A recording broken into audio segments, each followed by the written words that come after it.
We need to have You're a show. always free.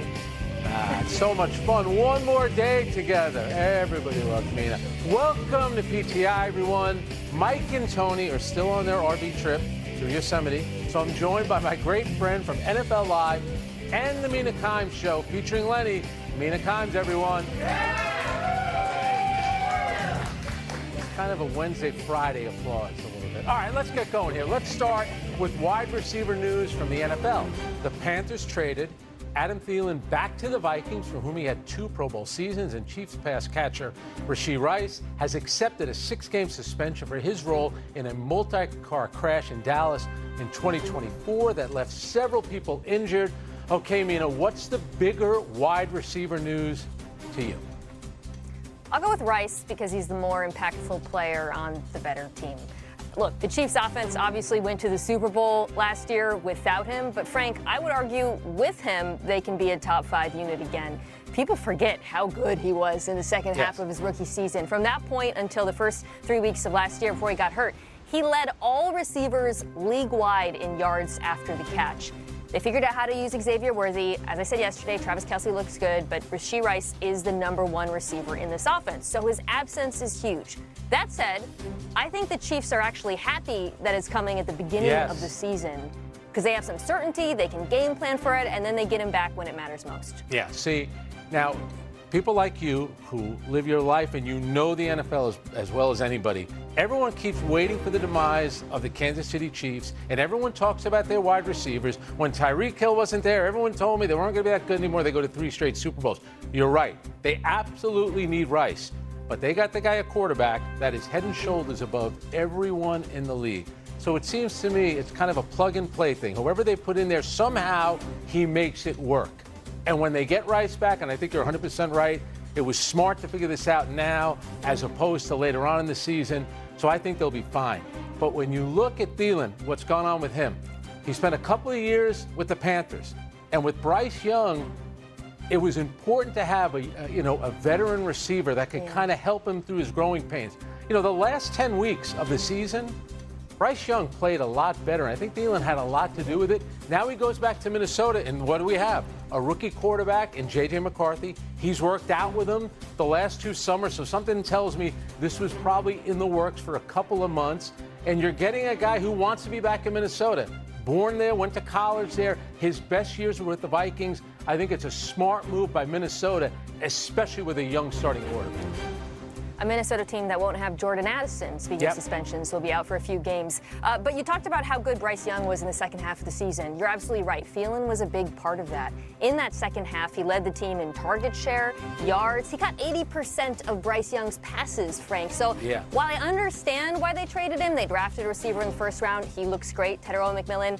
Little nervous because the development of Bryce Young has been so important for them. That's right. And he was the veteran presence in that offense. Yeah, and it's now what they have left is a young receiving core. So you are taking a bit of a gamble. As for Thielen, think about this.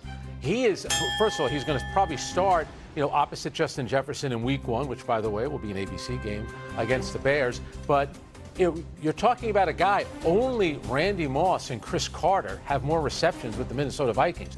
Those guys are Hall of Famers, so it's pretty darn impressive. Good company. All right.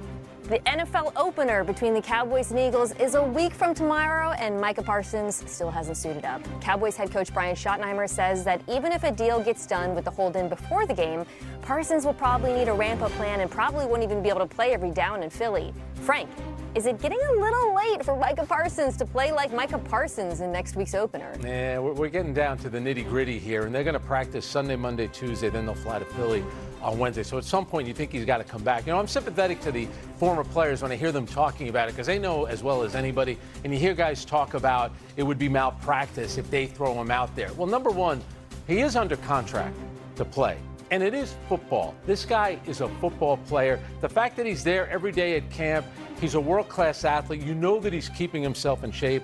And Schottenheimer came out and said he's probably not going to play every play. And I'm going to bring up a name and a guy you know as well as anybody, one of the greatest defensive players of all time, and that's Aaron Donald. 2017, 2018, he doesn't show up for training camp. I don't do training camp. What did he do in 2017? 11 sacks in 14 games. The following year, 20 and a half sacks he had. So I get it. practice is important. Training camp is important, but great players have a habit of rising to the top. I'll throw out another name, Chris Jones. Only a couple years ago, you remember, he skipped camp. He held out week 1, watched inside the stadium.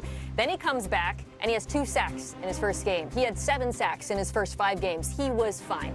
Now, that said, NFL players aren't like you, Frank. They can't just roll out of bed, show up looking pretty, smile, and have a great performance. There is a concern about soft tissue injuries at times when guys are thrust into action. That is something to monitor. But I have another question for you.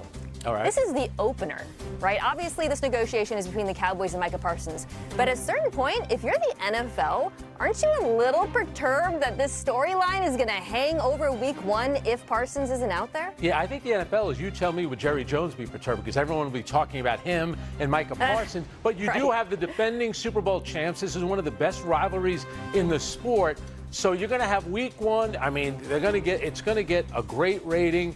And that's going to be the focus here. Because the average fan doesn't want to hear about this. They just want to see the guys play. They don't want to hear about contract disputes and things like that. So do you think that works in Parsons' favor then? Maybe gives them a little bit of leverage, but I think you hit on the sort of odd variable here, which is the Jerry Jones of it all.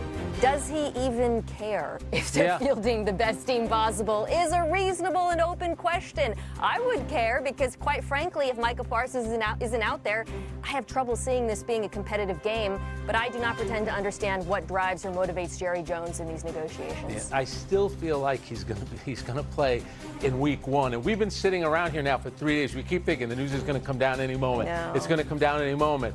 So let me ask you, when do you think it's going to happen? Because all the other key guys from all the other hold-ins are signed. When is it going to happen for Micah Parsons? And do you believe it's going to happen?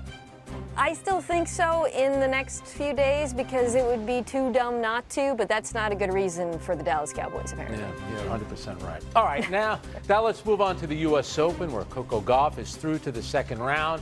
But it wasn't easy. The 3rd seed took the court for her first match after hiring a new serving coach and promptly double faulted in her first game. She'd do that 10 times in all, but still managed to win in 3 sets. So, Mina, what did you see in Coco's performance last night? I think you saw that her biggest opponent right now is still herself. The double faults continue. At one point, she had a chance to seal the deal in the 3rd, and she just couldn't. She double faulted twice, and then she did. But it was concerning to see, Frank, because, as you know, this is something she's been struggling with now for some time. 320 double faults this year. That's more than 100 more than the next player. Now, to give her some grace, you alluded to this, she did change coaches. It's the same biomechanics expert who helped Sabalenka fix her serve. So we might be seeing this process play out in real time on the court, which is fine, and maybe it'll take some time. But as far as this particular tournament, right now the early returns are a little alarming. Yeah, Gavin McMillan is that coach that you're talking about. This is why you're great. You give the analytics for football, and now you're giving the analytics for tennis as well with all the double faults that she had. But you know what? It actually is improvement, believe it or not. She had a match in July, late July, up in Montreal. She had 23 double faults. Then she had another match where she had 14 double faults. So 10 actually doesn't sound too bad. But at 5-3 in the 3rd set, when you're serving for the match and you double fault twice on your service game, that's a problem. Because it's one thing to beat Ajla Tomljanovic, who, what is she ranked in the, I think, 79th in the world. You want to advance through the tournament. You cannot win with all those double faults. The other interesting thing about Coco is she changes coaches as often as I change my opinion. I mean, Brad Gilbert a few years back, and then she had, it was Matt Daly, who she gets rid of just before the U.S. Open. Now it's this new coach. I think she's always searching, because I think she's really hard on herself when she loses. Because remember, Mina, she went out in the first round of Wimbledon, and now we see her in the next major. And what's happening last night? She's losing the 2nd set, and then she's really in a battle in that 3rd set, right? Still so young, by the way. I know obviously it's only a couple years since she won this tournament, but she